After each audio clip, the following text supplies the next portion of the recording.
이번에 지금 일본하고 사이가 아주 나쁜데 오염수 체크하는 거 보십시오. 거기 시찰단인데 검증단도 아니고 시찰단이라고 그러는데 그 사람들 명단도 공개를 못하지 않습니까? 단장 하나만 공개하고 또 기자들한테 취재를 못하게 하지 않습니까? 제가 보기엔 이제 돌아와서 뭐라고 하려는지 모르겠는데 어제 그저께 일본 의회에서 의원들이 질의하고 정부 장관들이 답변하는 거를 어떤 유튜브 방송에서 중계하는 걸 제가 이렇게 봤습니다. 거기에 보면 뭐라고 나오냐면 한국에 잘 설명하기 위한 것이다. 이 씨앗달 오는 것은 검증이라는 말은 단 한 단어도 없습니다. 한국 사람들한테 잘 이해시키기 위한 것이다. 절차다. 이렇게 얘기를 하고 있어요. 사실은 오염수란 말, 처리수란 말은 전혀 안 맞는 말. 오염수란 말도 정확한 말은 아니에요. 이건 뭐냐면은 방사성 중저준위 폐기물입니다.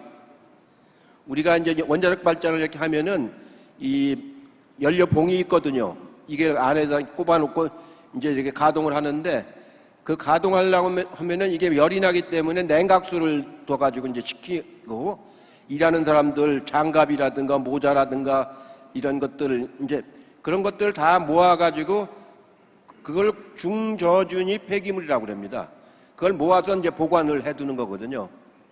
그러고 이 연료봉은 재처리를 해야 되는 거예요. 이걸 재처리해서 처리하면 세슘이라든가 플루토늄이라든가 이런 비금속 물질들이 나오는 거거든요.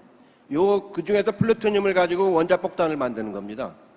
이걸 고준위 폐기물이라고 그래요. 여러분들 기억하시는지 모르지만 안면도 있잖아요. 서산에.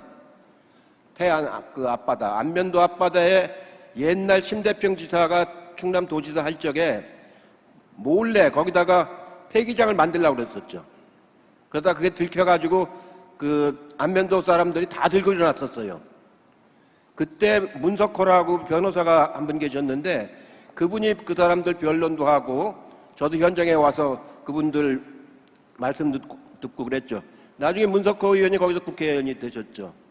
그런 안면도 투쟁입니다. 그게 안면도는 단층지대가 있어서 못하는 곳인데 몰래 하려다가 들켰던 거예요. 그렇게 위험한 물질들입니다. 이 고준위 폐기물이라는 건 아직도 처리하는 방식이 없어요. 그 땅에다가 깊은 바다 밑에다가 해저 터널을 파고 거기다 보관하는 방법밖에 없는데 이거는 발전소 자체가 여러 개가 그냥 한꺼번에 터져버린 거 아닙니까? 그래서 연료봉을 꺼내지도 못한 상태로 물이 흘러나오고 있는 거거든요. 그거를 바다에다 버리겠다는 거 아닙니까? 자기들 앞바다에 버리는 게 아니고 해저 터널을 파가지고 한 몇 킬로 나가서 갖다 버리겠다는 거예요. 그러면 그 결과가 어떻게 되냐면은 플루토늄이라든가 세슘이라든가 이건 비중이 무거워가지고 가라앉습니다. 바닥에 가라앉기 때문에 그걸 누가 먹느냐면은 맨 바다가에서 사는 고기들 있잖아요. 이 넙치 같은 거, 그 다음에 우럭 같은 거, 이 바닥에서 겨다니면서 사는 그놈들이 그걸 집어먹게 되는 거예요. 근데 그거는 분해되는 물질이 아닙니다. 몸에 쌓여요.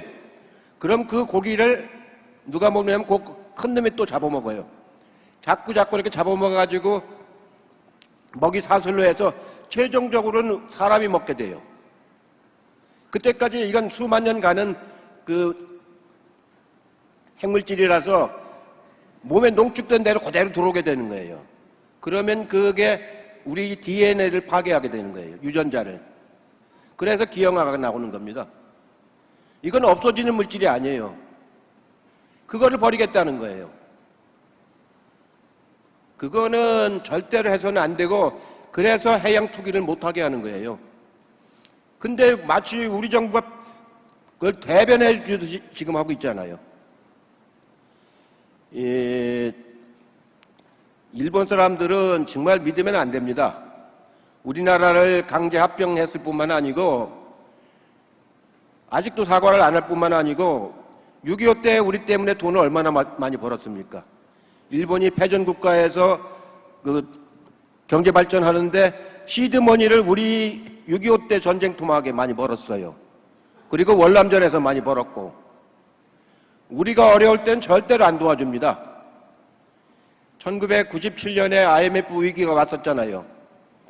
그때 우리 김영삼 대통령이 일본 보고 좀 도와달라고 그랬어요.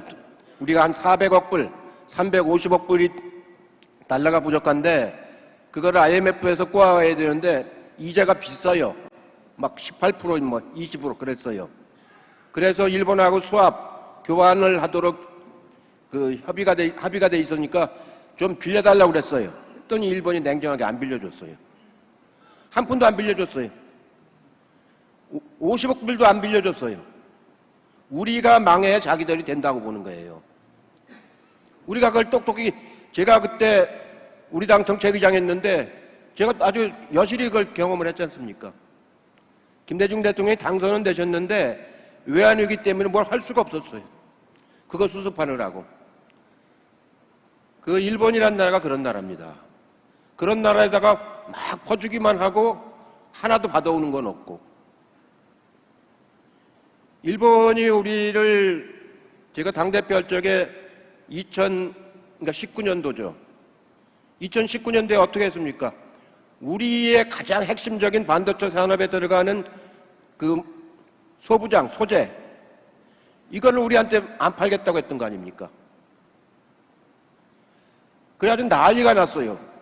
소재를 안 팔니까 우리가 반도체가 전체 무역 중에서 4분의 1을 차지하고 있는 건데 큰일 난 거예요. 재료를 안 팔으니까 일본에서 사오던 거를. 그런 난리가 났어요. 여기 공주에 가면은 KTX 타고 가시다 보면 오른쪽에 솔브레이라는 회사가 있습니다. 그 회사에서 불화수소를 만든 거예요. 불화수소가 뭐냐면은 그 반도체 만들 때 보면 둥그런 판 있잖아요. 그걸 깎고 씻고 하는 그런 화학물질인데 거기서 그걸 만드는데 유일하게 그 회사만 만들고 있는 삼성전자가 잘 안 사줘요. 그거를 일본 걸 쭉 사왔기 때문에. 그래가지고 막 가보니까 자기들도 만들 수 있는데 그동안 삼성이 안정적으로 안 사주니까 기술 개발을 못했다는 거예요. 그래서 정부에서 삼성한테 얘기를 해가지고 국산화를 시키자. 그래가지고 문재인 대통령이 결단을 해서 국산화시키는 쪽으로 방향을 잡고 하이닉스하고 삼성도 그렇게 방향을 잡았어요. 그래가지고 지금은 거의 90% 이제 자체 생산을 합니다. 그러니까 이제 와서는 뭐라고 그랬냐면 자기네 거 사가라는 거예요. 응? 이제 필요 없어요. 우리가 이 중요한 품목들은 거의 다 자립을 했기 때문에. 그런데 윤석열 대통령은 뭐라고 그러냐면 그 회사들을 용인에다가 일본 회사들이 오면 용인 땅을 내주겠다고 그러는 거잖아요. 수도권 과밀 억제 때문에 우리나라 기업들도 경기도로는 못 가요. 지금 규제를 하고 있어서. 그렇게 해서 과밀화를 막고 있는데 일본 기업들을 거기로 데려오겠다는 거예요. 이거 전혀 앞뒤가 안 맞는 거예요. 몰라도 한참 모르고 모른다는 것 자체를 몰라.